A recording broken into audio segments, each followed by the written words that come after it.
Ubusanzwe abantu hafi ya bose baratekereza, keretse abafite ibibazo byatewe n'imisusire y'ubwonko cyangwa se nk'ibyo twakwita psychology y'ubwonko bwabo, cyangwa se byatewe n'uburwayi bwabafashe bakuze butewe n'ibiyobyabwenge cyangwa se ibindi bintu bitandukanye. Akenshi abantu batekereza mu buryo busanzwe, usanga bareba ibintu bito bito bakita ku ishusho nto y'ibintu, mu gihe abahanga cyane bo bareba ishusho rusange y'ibintu. Abanyabwenge bwinshi ntibatinda bibaza impamvu ikintu runaka kitariho, ahubwo bafata umwanya wabo bakibaza icyakorwa ngo kibeho. Ibyo rero nibyo bigenda biranga abanyabwenge. Abanyabwenge kandi bo batinda kukurema ibintu kurusha gutinda kukwibaza impamvu bitariho, kuko iyo baba barabibonye kare, ni abantu baba bareba kure, kandi ibintu byose usanga babikorana ubushishozi, ndetse ibyo babona ko bidafitiwe igisubizo bagatangira kwiga buryo ki ni gute ibibazo bishobora gukemuka. Aho gutinda kuri icyo kintu, batinda bashaka igisubizo cy'uburyo iki kintu cyakemuka. Ibanga ryabo ni ukumenya uburyo bwiza bwo gutekereza kurusha kumenya gutekerezwaho, kumenya gutekereza ubwabyo. Aka kantu mukumve neza, ibanga ry'abanyabwenge ryabo ni ukumenya uburyo bwiza bwo gutekereza kurusha kumenya gutekereza ubwabyo. Nibyo uzumva bita creativity, nibyo bita creativity uzumva abantu benshi bavuga. Ibi ariko si uguhanga udushya nk'uko bijya bivuga, kuko guhanga gashya cyangwa se innovation ibyo bivuga guhanga akantu gashya ushingiye ku kintu cyari gisanzweho. Nibyo bita innovation. Urumva ko biri differa cyane n'ibyo twita creativity. Urumva ko ni ibintu bitandukanye. Abanyabwenge baricara bagatekereza ku buryo icyo batekereje cyiza ari igisubizo cy'ibintu byinshi icyarimwe. Muri uku gutekereza kwabo nibwo bahanga ikintu kidasanzwe, urugero nk'ibisobanuro birambuye by'impamvu z'ibintu runaka byabaye, inshoberamahanga, haba mu ndimi, mu bumenyi, mu ikoranabuhanga no mu zindi nzego z'ubumenyi n'ubuhanga. Ibi bisobanuro biba bikubiye mu cyo bita theory cyangwa se theory. Iyo ibi bisobanuro barangije kubikora, basuzuma ishingiro ryabyo, bakabanza bakareba ese bishingiye kuki, bakabigeza ku bandi. Nago usanga abantu b'abanyabwenge iyo bamaze kubona ibintu bitandukanye, bakabona ko bifite ishingiro kandi babibyaza umusaruro, ubwo hari ibintu baba babona abandi batabona, ku buryo batangira kwibaza uko babibyaza umusaruro, ndetse usanga badakunda kwihererana ibintu ubwabo 100%, ahubwo bagerageza kubigeza ku bandi bahanga bagenzi babo. Byagaragara ko ishingiro ryabyo ritemeje buri wese, ntibicara ngo bacike intege babireke, ahubwo barataha bakongera bakagerageza kuzageza ubwo bageze ku ntego yabo. Abavandimwe babiri bakoze imashini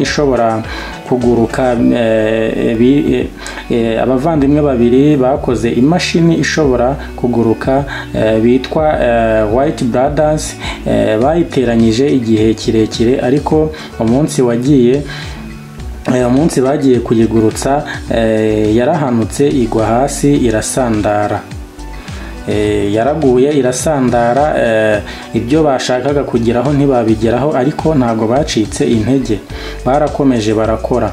Ubyumvise wakeka ko bahise bacika intege, ariko siko byagenze. Barakomeje kugeza ubwo bageze ku ntego yabo. Iyi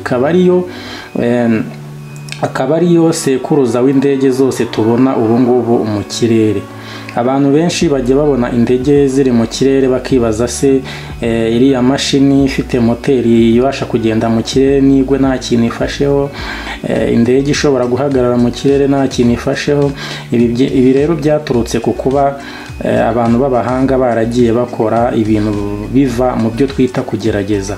Niyo mpamvu usanga abantu benshi kuri iyi si cyane cyane nkatwe bo mu bihugu byo muri Afurika bitaraba developed, ugasanga umuntu akoze ibintu ariko bitagenda nk'uko yabishakaga, ugasanga acitse intege arabyihoreye. Ariko buriya ni ikimenyetso cy'abanyantege nke, ni ikimenyetso cy'abaswa. Abahanga ntago bajya bacika intege ku kintu biyemeje gukora, barakora mpaka bakigezeho kandi kikaraninga neza kikaba successful. Hari umuhanga umwe wabayeho mu mateka yisuzwi cyane nka Albert Einstein, yavuze ko ushobora kugerageza ibintu inshuro 99 ariko ku nshuro y'ijana akaba ari bwo ibintu biraninga cyangwa se biba successful. Urumva rero ahangaha haba hakenewe wa muntu w'umuhanga, haba hakenewe wa muntu kabisa ufite icyo ashaka kugeraho kandi na udacika intege. Ni abanyabwenge rero nicyo kintu kibaranga mu buzima bwabo bwa buri munsi.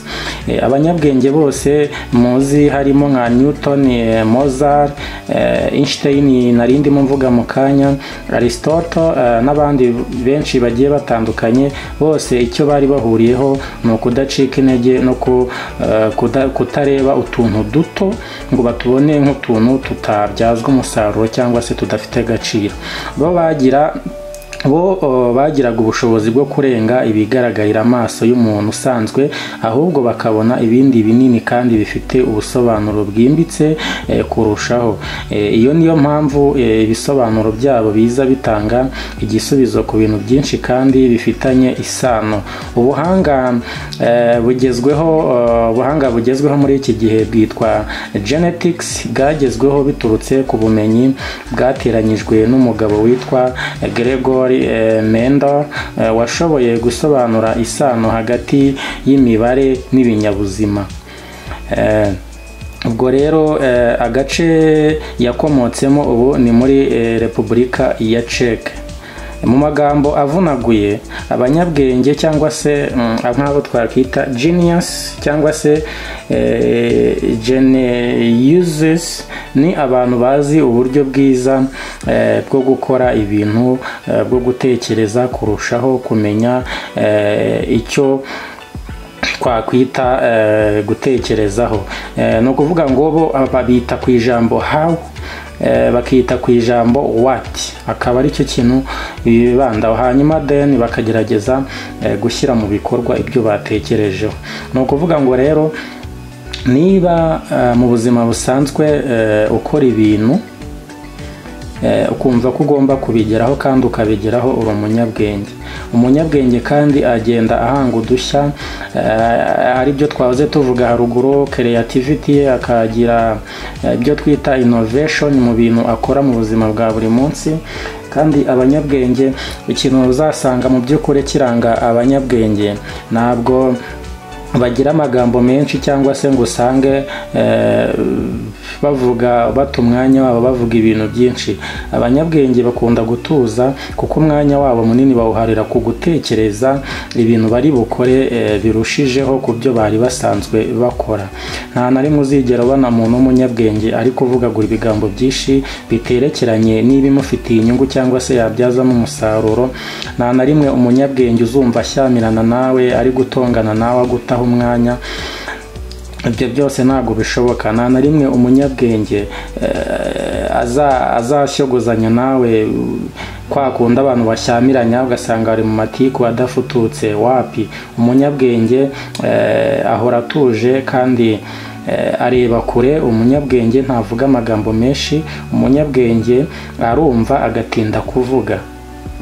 Umunyabwenge kandi akora ubushakashatsi, akenshi usanga iyo havutse ibibazo ari we uhiribanira gushaka ukuntu yabikemura kandi birangira koko abigezeho. Ni byiza rero ko tumenya uko twitwara. Ubwonko urabukoresha, ntabwo bugukoresha.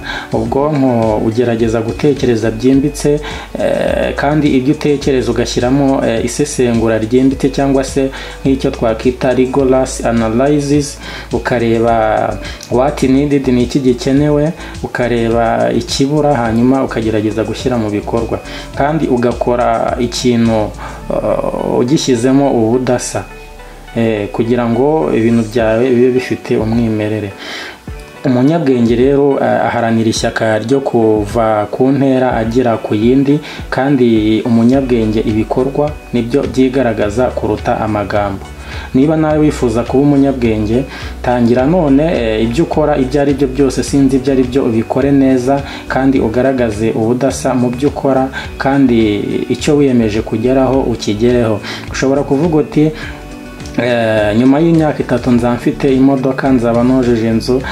Ni ibintu biba bigoye, ariko umunyabwenge arabiharanira atitaye ku ngaruka zarizo cyangwa se risk, zaba high risk, zaba medium cyangwa se low risk.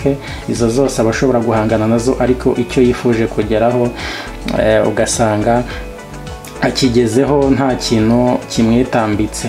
Abanyabwenge kandi bashobora kubaho nabi igihe kirekire, ariko umunyabwenge ashobora kubaho nabi umwaka umwe cyangwa imyaka 2 cyangwa 3 cyangwa 5, ariko muri iyo myaka abayeho nabi agakoramo ikintu kidasanzwe kizatuma abaho neza imyaka igera muri 80-50. Nicyo kintu rero kiranga abanyabwenge muri rusange. Niba hari bimwe mu byo tuvuze hano haruguru bijya bikuranga, mu by'ukuri rwose umenya ko uri umunyabwenge. Ngiye wabagezagaho ubu busesenguzi, nitwa Yusufu Mugwaneza. Kora subscribe kuri channel niba ushaka kujya wumva video zirimo amagambo asobanutse yagufasha mu buzima bwa buri munsi. Kora subscribe kuri channel. Mwakoze cyane, ciao ciao.